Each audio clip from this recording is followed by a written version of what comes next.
Life stories channel में आपका स्वागत है। हमारी आज की कहानी है अनोखा तोहफा। बच्चों को स्कूल छोड़कर अभी पूनम घर वापस आकर बैठी ही थी कि उसके मोबाइल की बेल बज उठी। देखा तो उसकी सहेली का फ़ोन था।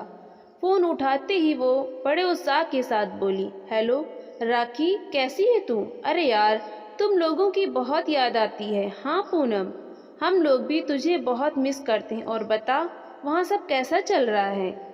राखी ने पूछा तो गहरी सांस लेते हुए पूनम ने कहा, क्या बताऊं राखी, मेरे पति प्रकाश के ट्रांसफ़र के बाद जब से हम लोग कानपुर आए हैं, मेरा तो बिल्कुल भी दिल नहीं लग रहा।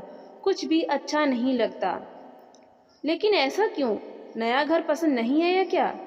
अरे नहीं, ऐसी बात नहीं है। हमारा घर तो एक बहुत अच्छी सोसाइटी में है। आसपास जहाँ भी नज़र दौड़ाओ, चारों ओर खूब हरियाली है। पर फिर भी मन में वो सुकून नहीं है जो मैं अपने पिछले घर में छोड़ कर आई हूँ। सब कुछ बहुत अच्छे तरीके से चल रहा था वहाँ। मेरी नौकरी भी बहुत बढ़िया चल रही थी। घर पर काम करने के लिए काम वाली बाई भी बहुत अच्छी मिली हुई थी, बिल्कुल ईमानदार, जिसके हवाले सारे घर का काम छोड़कर मैं अपनी नौकरी पर बेफिक्र होकर आराम से जा सकती थी। शाम के समय जब घर लौटती थी तो घर पूरी तरह व्यवस्थित किया हुआ मिलता था। बच्चों की भी कोई चिंता नहीं रहती थी। पास में ही डे केयर जो था, सब कुछ परफेक्ट था। लेकिन जब से इनका ट्रांसफ़र हुआ है, मेरी ज़िंदगी में तो जैसे भूचाल सा आ गया है। ना तो यहाँ भरोसे लायक कोई मेड मिल रही है और ना ही घर के पास कोई डे केयर है जहाँ मैं अपनी जॉब के दौरान बच्चों को छोड़ सकूं। पूनम ने कहा तो उसकी सहेली राखी बोली, यह बात तो है, शहर बदल जाने से बहुत कुछ बदल जाता है। फिर तो तुझे बहुत परेशानी हो रही होगी ना? हाँ राखी, प्रकाश के तबादले की वजह से सब गड़बड़ हो गई है।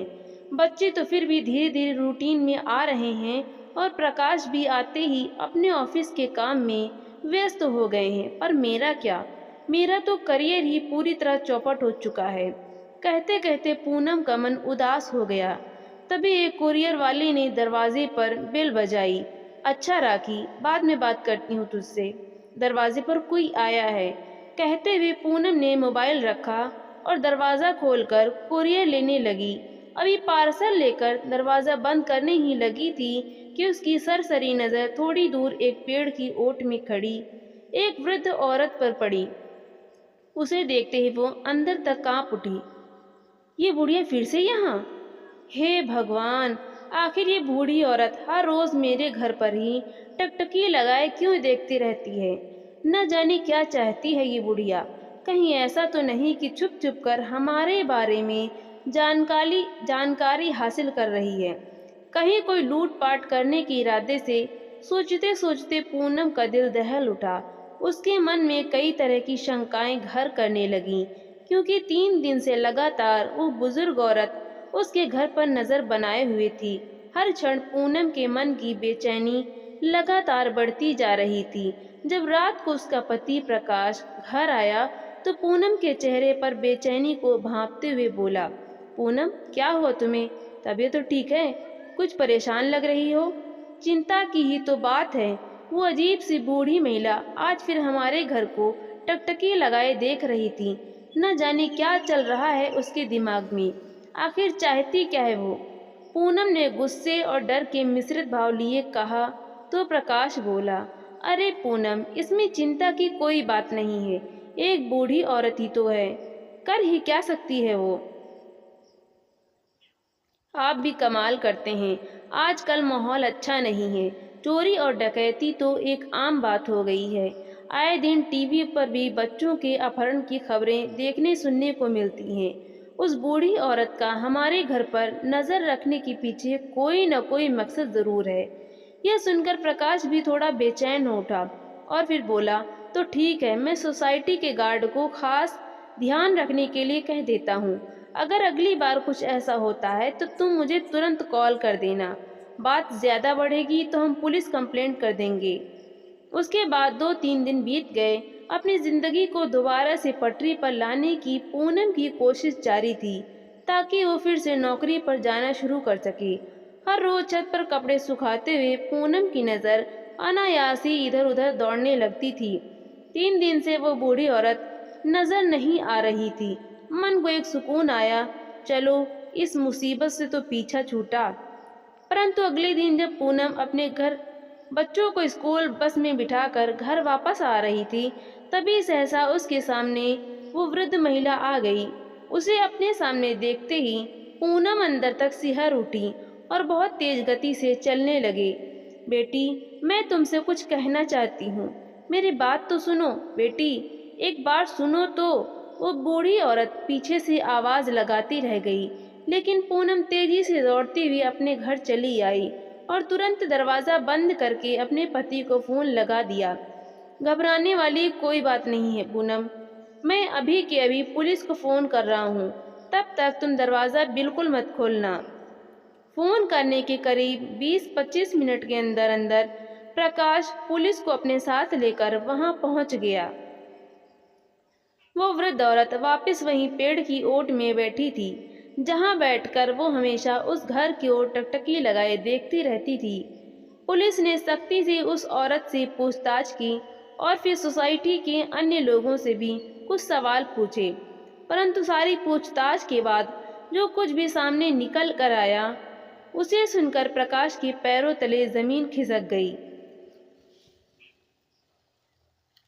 थोड़ी देर बाद घर की बेल बजी तो पूनम ने दरवाज़ा खोला तो देखकर हैरान रह गई, क्योंकि दरवाजे पर प्रकाश उस बूढ़ी औरत के साथ खड़ा था। वो कभी प्रकाश की ओर देखती तो कभी उस बूढ़ी औरत को। इससे पहले कि वो कुछ पूछती, प्रकाश घर के अंदर आया और वृद्ध औरत गेट पर ही खड़ी रही। ये क्या प्रकाश, यह तो वही औरत है ना जिसके बारे में मैंने आपको बताया था, तो फिर आप उसे यहाँ क्यों ले आए? गुस्से से पूनम ने पूछा तो प्रकाश बोला, पूनम, मैं तो पुलिस को अपने साथ लेकर आया था, ये जानने के लिए कि यह औरत कौन है और हमारे ही पीछे क्यों पड़ी है। लेकिन पूनम, पूछताछ में जो कुछ भी सामने आया है उसे अगर तुम सुनोगी ना तो तुम भी हैरान रह जाओगी। लेकिन ऐसा क्या पता चला?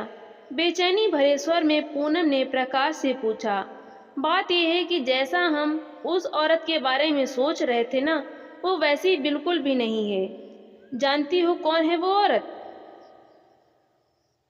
आश्चर्यचकित चेहरा लिए पूनम आगे की बात सुनने को बेकरार थी, तो प्रकाश ने कहा, उनका नाम लक्ष्मी देवी है और वो हमसे पहले इस घर की मालकिन थी। यह बात सुनकर पूनम को तो जैसे काटो तो खून नहीं। क्या? लेकिन ऐसा हो कैसे सकता है? क्योंकि यह घर तो आपने अपने कलीग और दोस्त समीर मल्होत्रा से खरीदा था, जिसे विदेश में बहुत अच्छी नौकरी मिल गई थी। क्या यह समीर मल्होत्रा की माँ है? हाँ पूनम, यह बेचारी बूढ़ी और अभागी औरत उसी समीर की माँ है। लेकिन प्रकाश, समीर मल्होत्रा ने तो बताया था कि उसके माँ बाप इस दुनिया में है ही नहीं। उसने झूठ बोला था पूनम। उसके पिता की मृत्यु 1 वर्ष पहले हुई थी। उसके बाद उस निर्लज्ज इंसान ने सबसे पहले धोखाधड़ी से सब कुछ अपने नाम करवा लिया और फिर अपनी विधवा माँ को ही वृद्धाश्रम भेज दिया। उसके बाद यह घर हमें बेचकर वो चुपचाप विदेश चला गया। मैं अभी तक हैरान हूँ, आखिर कोई इंसान अपनी माँ के साथ इतना बड़ा धोखा कैसे कर सकता है, और वो भी तब जब उसकी माँ का कोई और सहारा भी नहीं था।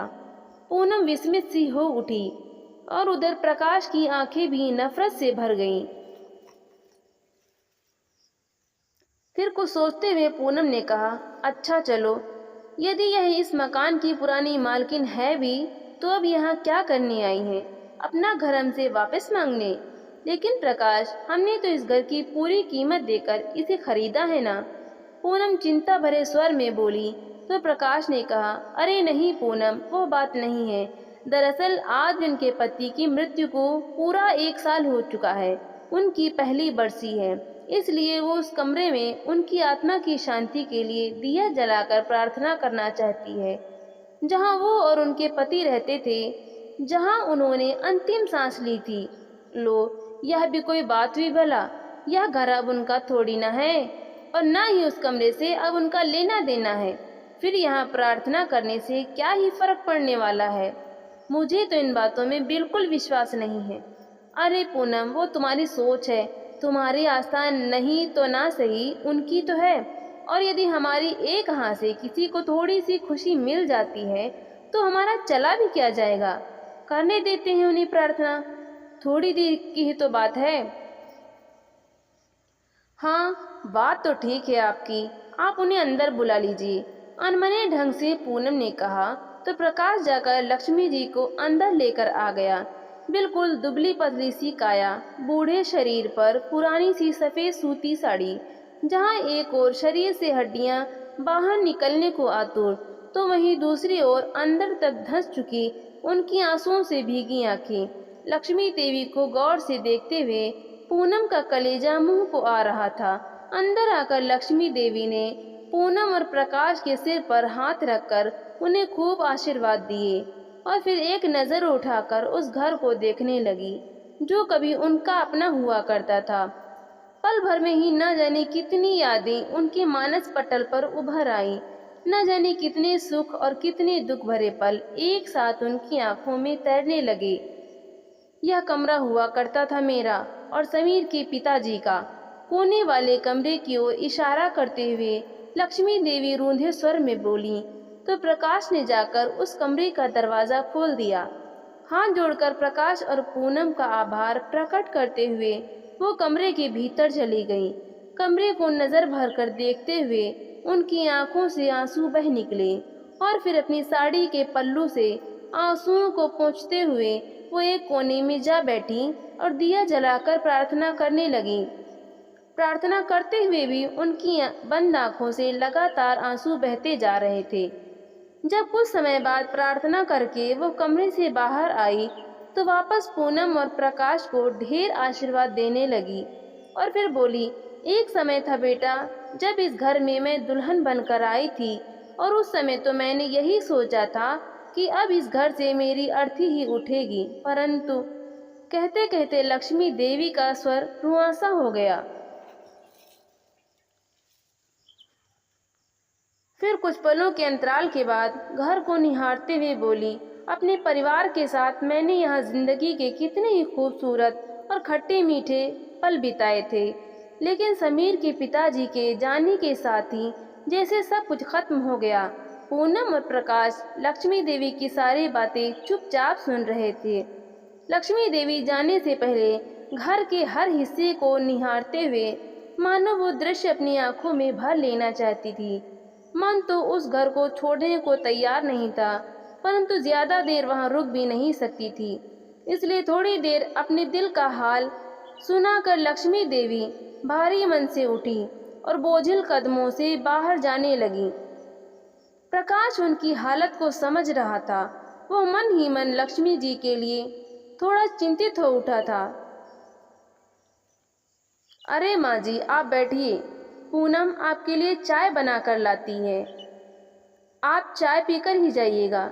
नहीं नहीं बेटा, तुमने मेरी इच्छा का मान रखा, मेरे लिए इतना ही बहुत है। अरे नहीं माँ जी, आप यहाँ बैठिए, मैं बस कुछ ही देर में चाय लेकर आई। कहते हुए पूनम रसोई घर में चली गई। लक्ष्मी देवी वापस सोफे पर आकर बैठ गई। उसी समय प्रकाश रसोई घर में आया और उत्साहित स्वर में बोला, पूनम, एक बहुत अच्छा आइडिया आया है मेरे दिमाग में, जिससे हमारी परेशानी भी दूर हो जाएगी और इन माताजी के मन की मुराद भी पूरी हो जाएगी। अच्छा, मैं भी तो जानूं कि आखिर ऐसा कौन सा आइडिया आया है। पूनम ने हैरानी से पूछा। तो प्रकाश ने कहा, क्यों ना हम इन्हें अपने घर में ही रख लें। क्या? यह तुम क्या कह रहे हो प्रकाश?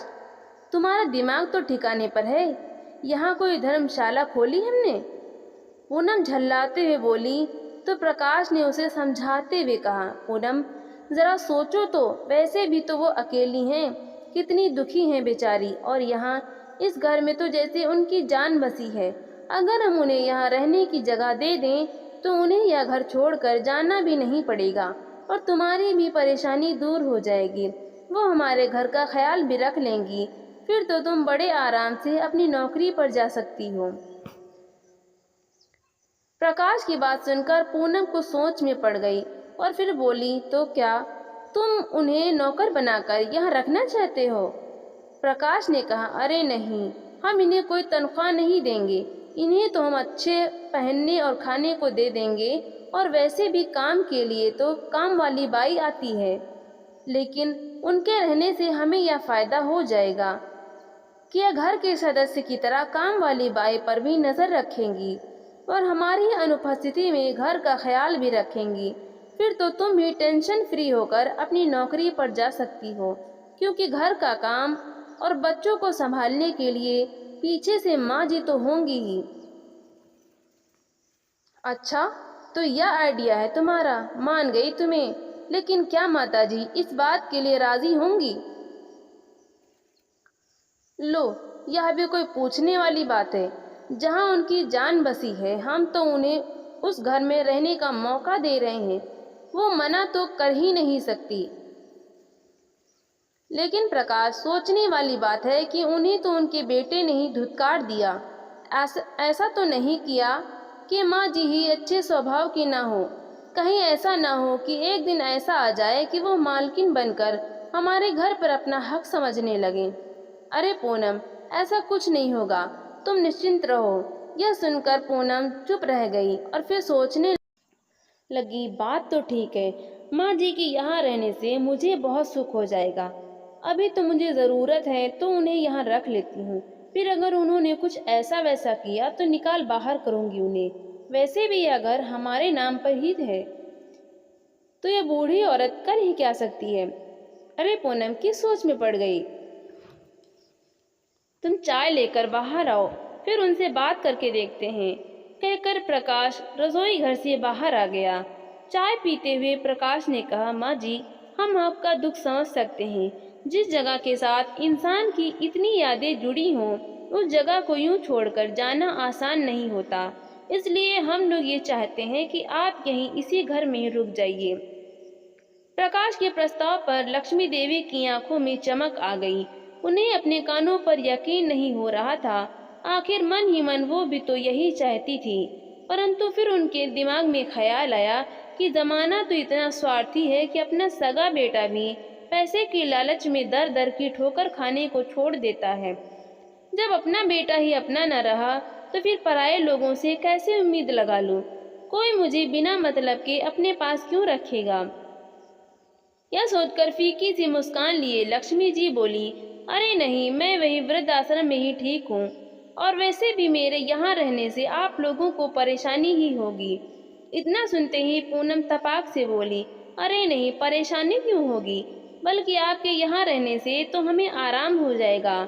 मेरा मतलब है आप बेझिझक यहाँ रहकर रह सकती हैं, हमें कोई परेशानी नहीं होगी। लक्ष्मी जी पूनम की बातों के पीछे छिपी मंशा समझ चुकी थी।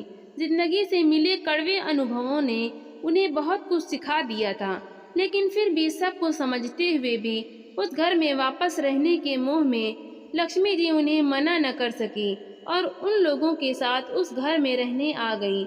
लक्ष्मी जी ने आते ही किसी जादूगर की तरह पूरे घर को सुव्यवस्थित कर दिया और घर की सारी जिम्मेदारियां बखूबी संभाल ली।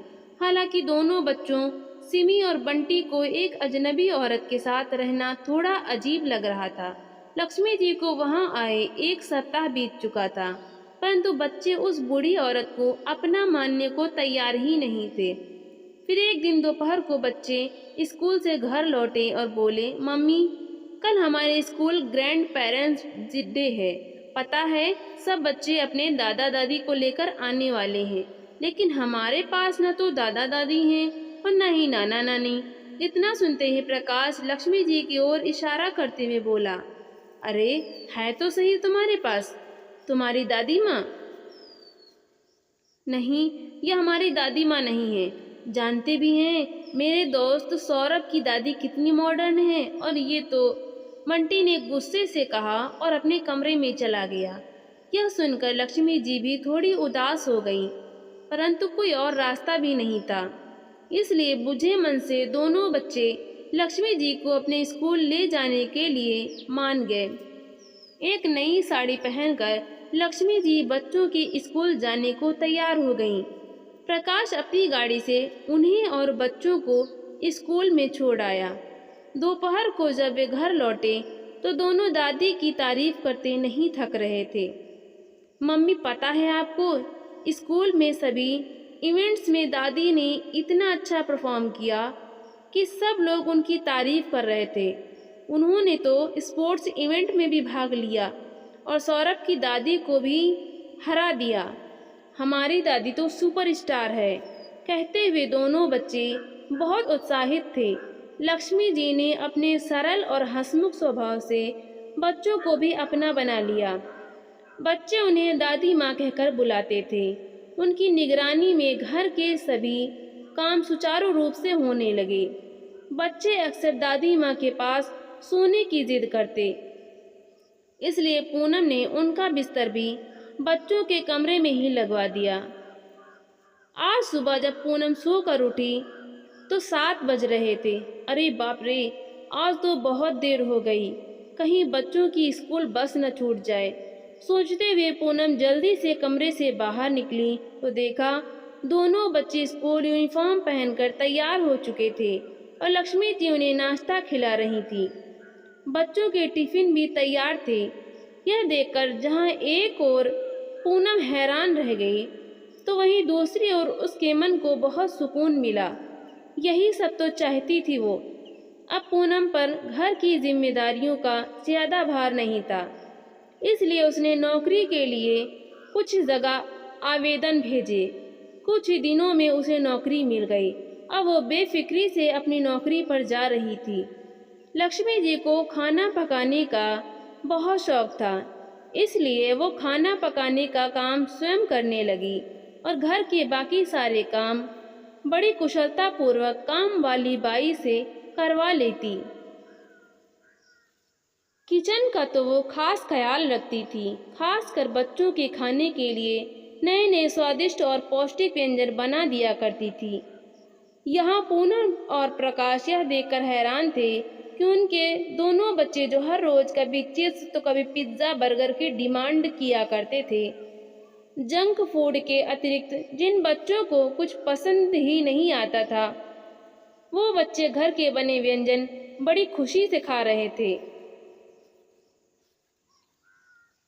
दोनों बच्चे जो देर रात तक टीवी से चिपके रहते थे, अब दादी माँ से इस कदर घुल मिल गए थे कि रात को सोते समय टीवी देखने की जगह दादी माँ से कहानियाँ सुना करते थे।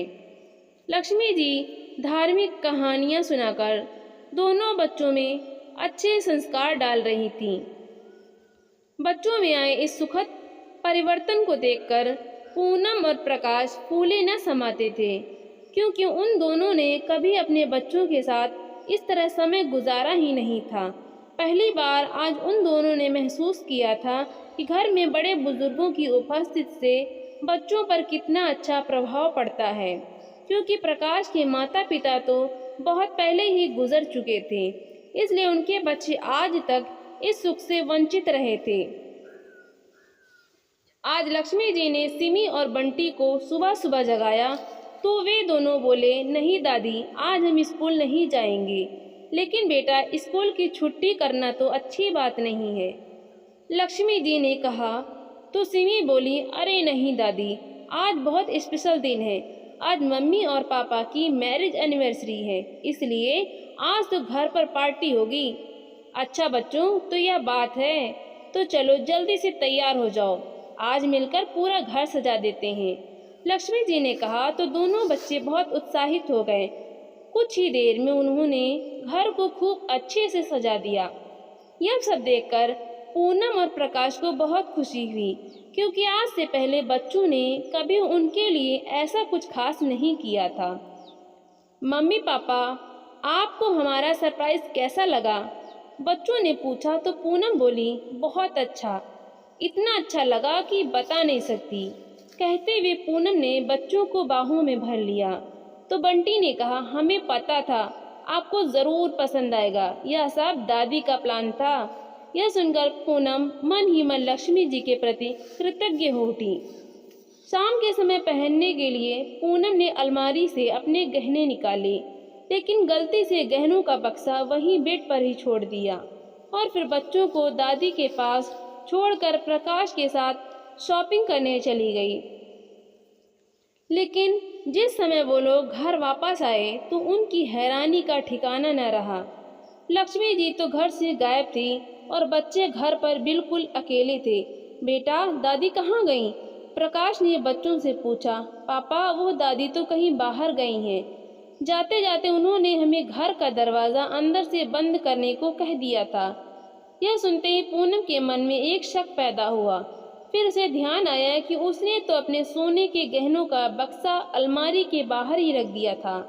तुरंत उसने कमरे में जाकर देखा तो उसके पसीने छूट गए, क्योंकि गहने भी वहाँ नहीं थे। अब उसका शक यकीन में बदलते देर न लगी। वो बच्चों के पास आई और बोली, जब दादी बाहर गई थी तो क्या उनके हाथ में कुछ था? तो सिमी बोली, हाँ मम्मी, उनके हाथ में एक बैग था। देखा, वही हुआ ना जिसका मुझे शक था। चली गई ना हमें लूटकर। मेरे सारे गहने गायब हैं और भी ना जाने क्या क्या चुरा कर ले गई होंगी। बहुत यकीन था ना तुम्हें उन पर। पूनम गुस्से से प्रकाश पर चिल्ला उठी। ये सुनकर प्रकाश भी हैरान रह गया। इस बात की तो उसे भी उम्मीद नहीं थी।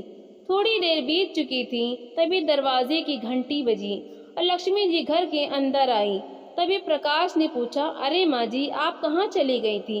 पता है हम कितने परेशान हो गए थे। तभी लक्ष्मी जी ने मुस्कुराते हुए एक शॉपिंग बैग प्रकाश की ओर बढ़ाया और एक छोटा सा उपहार पूनम को दिया। यह क्या है माँ जी? प्रकाश ने पूछा तो लक्ष्मी जी बोली, यह तुम दोनों के लिए शादी की सालगिरह का उपहार है। जुग जुग जियो मेरे बच्चों, तुम्हारा यह रिश्ता यूं ही बना रहे, मेरी भगवान से प्रार्थना है। प्रकाश ने बैग खोल कर देखा तो उसमें उसके लिए एक पैंट शर्ट थी, जिसे देखकर प्रकाश के चेहरे पर मुस्कान आ गई। और पूनम ने अपना उपहार खोल कर देखा तो देखकर चौंक गई। उसमें एक खूबसूरत सी अंगूठी थी। हैरानी से वो बोली, माँ जी, यह अंगूठी तो सोने की लगती है। हाँ बेटी, ये अंगूठी सोने की है। बहुत मन था मेरा कि तुम्हारे लिए इस खास दिन पर कुछ खास उपहार लेकर आऊं। मेरे पास कुछ ज्यादा तो नहीं था, बस यही एक सोने की अंगूठी थी, जिसे मैंने अपने पास बहुत संभाल कर रखा था। लेकिन अब सोचती हूँ कि इसे रखकर भला मैं क्या करूँगी, इसलिए बाजार जाकर इस अंगूठी को धुलवा कर ले आई। तुम इसे अपने हाथ में पहनना, बहुत खूबसूरत लगोगी। यह सुनकर पूनम की आंखें खुली की खुली रह गईं। फिर बोली, तो माँ जी, क्या आप इसीलिए गई थी? हाँ बेटी, और तुम्हारे गहने जो तुमने बाहर रख दिए थे, मैंने उन्हें वापस अलमारी में रखकर ताला लगा दिया था। अब तो पूनम की अंतरात्मा से उसे कचोटने लगी। वो यही सोच सोचकर मन ही मन शर्मिंदा हो रही थी कि जिसे लाचार समझकर मैंने अपने फायदे के लिए आश्रय दिया था, उस ममतामयी माँ का दिल इतना बड़ा था कि अपने पास बचे इकलौते गहने को भी मुझे सौंप दिया, जिसने हमें और हमारे बच्चों को अपने बच्चों की तरह प्यार दिया। उसकी निस्वार्थ सेवा के बावजूद मैंने उस पर इतना बड़ा आरोप लगा दिया। सोचते हुए उसकी आंखों में पश्चाताप के आंसू आ गए। नहीं माँ जी, मैं इसे अपने पास नहीं रख सकती, यह आपकी अमानत है। पूनम ने भरी आंखें लिए कहा। तो लक्ष्मी जी बोली, बेटी, यह एक माँ का आशीर्वाद है, इसे रख लो, और क्या पता आगे कभी किसी मौके पर कुछ देने के लिए मैं जिंदा भी रहूं या ना। नहीं माँ जी, आप ऐसे शब्द अपने मुंह से भी मत निकालिए। भगवान आपका आशीर्वाद हमारे सिर पर सदा बनाए रखें। कहते हुए पूनम उनसे ऐसे लिपट गई जैसे बरसों के बाद कोई बिछड़ी हुई बेटी अपनी माँ से मिल रही हो।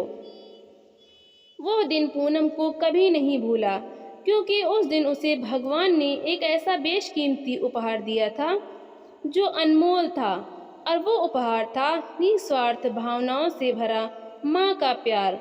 और वह दिन लक्ष्मी जी के लिए भी यादगार बन गया।